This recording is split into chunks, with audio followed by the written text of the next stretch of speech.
It's critically important right now that we recognize that one of the reasons why powerful companies and powerful governments get away literally with murder is because people do not have an awareness of actually what is happening in their name. The Greek people, for example, were caught completely off guard. They didn't know what their government with certain institutions externally had done. And if democracy is to mean anything, transparency has to be part of that package of democracy.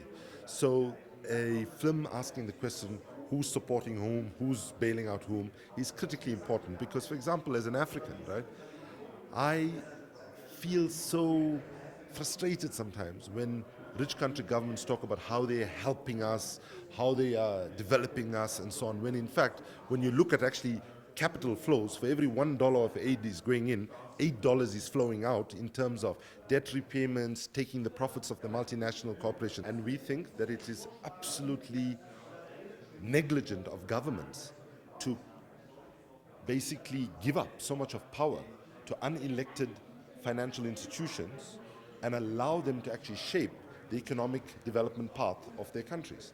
So what is needed moving forward is a rebalancing of power. There has to be proper regulations.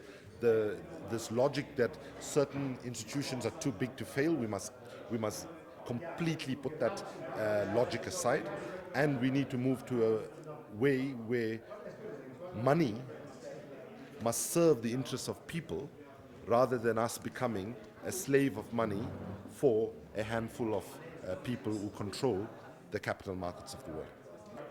The financial crisis has given an convenient excuse to many governments around the world to actually reduce their spending in social and environmental investments.